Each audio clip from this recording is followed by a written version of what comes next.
আজকের গল্পটি একটি বাস্তব ঘটনা থেকে নেওয়া। একজন দর্শক বন্ধু নদিয়ার অমল প্রামাণিক তার জীবনে ঘটে যাওয়া একটি ভৌতিক অভিজ্ঞতার কথা আমাদেরকে জানিয়েছেন। আজকে আপনারা দেখতে চলেছেন সেই কাহিনী। শুরু করছি আজকের গল্প।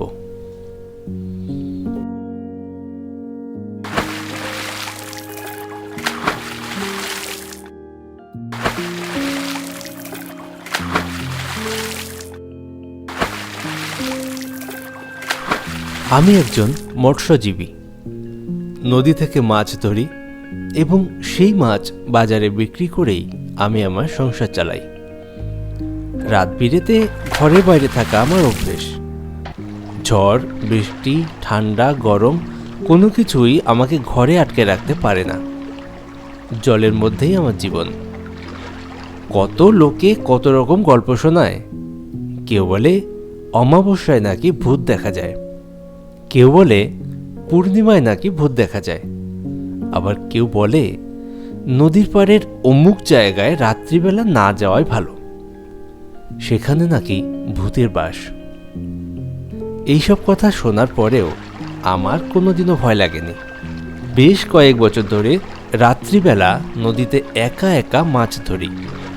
আমার চোখে কোনো দিনও কোনো ভূত প্রেত ধরা পড়েনি। এই কারণে আমার কোনো ভয়ও লাগে না। কিন্তু একদিন এই সব কিছুর ব্যতিক্রম হলো।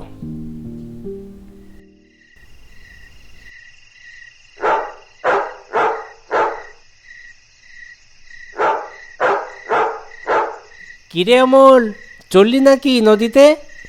হ্যাঁ, চললাম তো। তুই আসবি না? হ্যাঁ, আসবো, একটু দেরি করে আসবো। আর যাই বা কি হবে, গত 7 দিন যাবত তো ভালো মাছই পাওয়া যাইতেছে না, খালি যাওয়া আর আসা। হ্যাঁ, যাইতে তো হবেই, না গেলে কি আর আমাদের পেট চলবে? ভাবছি আজকে পূব দিকে একবার যাব, ওইখানে গেলে যদি মাছ পাওয়া যায়। এই দিকে তো মাছ পাওয়াই যাইতেছে না। যাবি? চল, তাহলে আমিও যাব। হ্যাঁ, তাহলে চল। তুই এগোইতে থাক, আমি একটু পরে আসতেছি, বাড়িতে একটু কাজ আছে। ঠিক আছে, তুই আয়, আমি চললাম।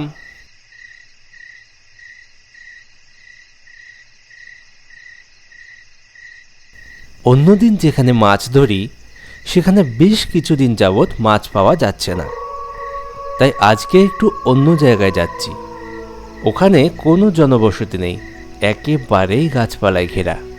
কেউ এদিকে আসে বলেও কখনো শুনিনি। এখানে মাছ পাওয়ার সম্ভাবনা অনেক বেশি।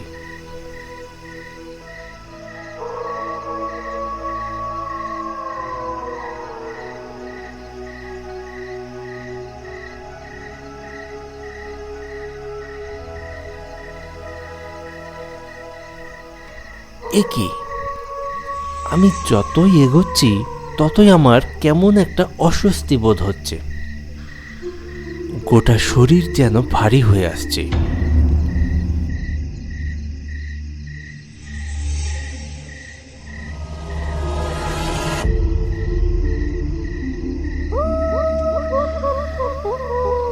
যখন আরো কিছুটা এগোলাম তখন আমার মনে হচ্ছিল আমার পিছন পিছন কে যেন হাঁটছে।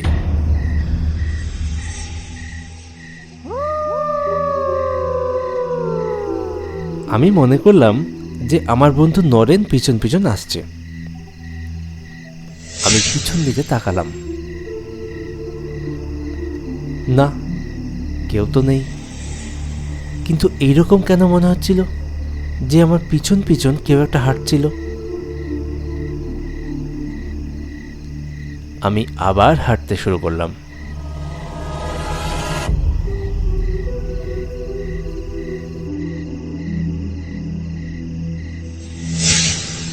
কে? নরেন, মজা করিস না, আমি জানি তুই আমার পিছন পিছন হাঁটতেছিস। আড়াল থেকে বাইরে আয়। কোনো সাড়া নেই। নরেন যদি হতো তাহলে নিশ্চয়ই বেরিয়ে আসতো। আর তাছাড়া পিছন পিছন যদি কেউ সত্যিই হাঁটতে থাকে তাহলে সে কোথায় গেল? মনে হয় আমার মনের ভুল। আমি আবার এগোতে শুরু করলাম।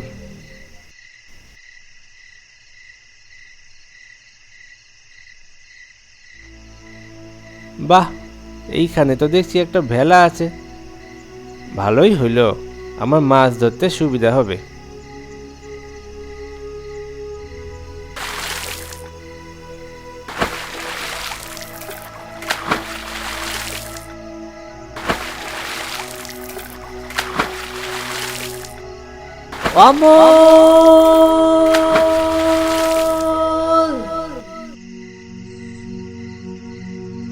আরে, কে যেন আমার নাম ধরে ডাকলো মনে হলো। নরেন এলো নাকি? না, নরেনের গলা তো এইরকম না। কি জানি কি হচ্ছে, জায়গাটা মনে হয় খুব একটা ভালো না। কেমন যেন গা ছমছম করছে। নরেন, কে নরেন এলি? কোনো সাড়া পাওয়া গেল না। নরেন যদি না এসে থাকে তাহলে আমার নাম ধরে ডাকলো কে? এই এলাকায় কোনো লোকজন থাকার তো কথাই না। এইবার আমার ভয় লাগতে শুরু করলো, যা আমি আগে কোনো দিনও অনুভব করিনি। আমি আবার মাছ ধরার কাজে ব্যস্ত হয়ে গেলাম। বেশ কয়েকটা মাছও পেয়েছি।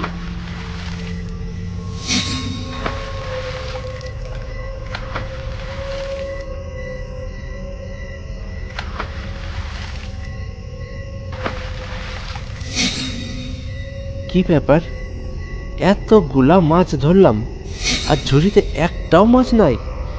মাছগুলো কি আবার জলে চলে গেল? এইরকম তো কোনোদিন হয় না। না, জায়গাটা আমার সুবিধার মনে হচ্ছে না। দরকার নাই মাছ ধরার, এইখান থেকে চলে যাওয়াই ভালো। এইসব কথা ভেবে আমি জল থেকে উঠে আবার হাঁটতে শুরু করলাম ফিরে আসার উদ্দেশ্যে।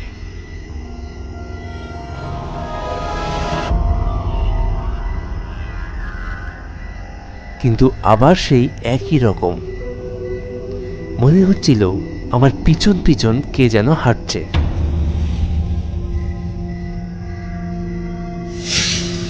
আমি যখনই পিছন দিকে তাকাচ্ছি দেখছি কেউ নেই।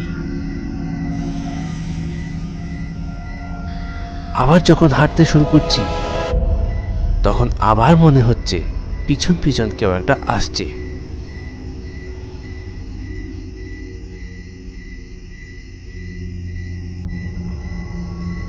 এইভাবে বেশ অনেকটা রাস্তা হেঁটে চলেছি।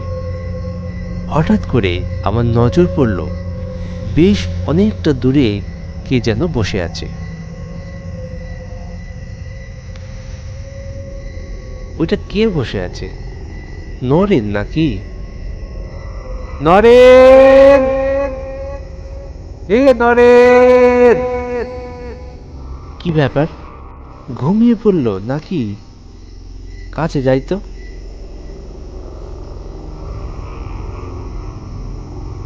নরেন, এ নরেন, ডাকছি শুনতে পাচ্ছিস না? এ নরেন!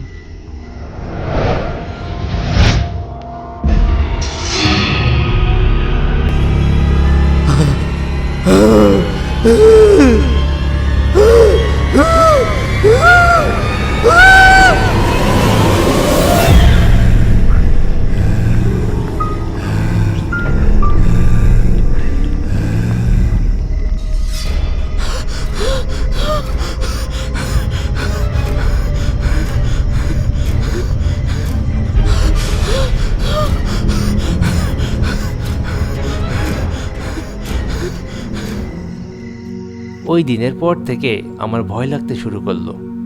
অচেনা অচেনা জায়গায় রাত্রিবেলা একা আর কোথাও যাই না, দল বেঁধে যাই। আজকের গল্প এখানে শেষ করলাম।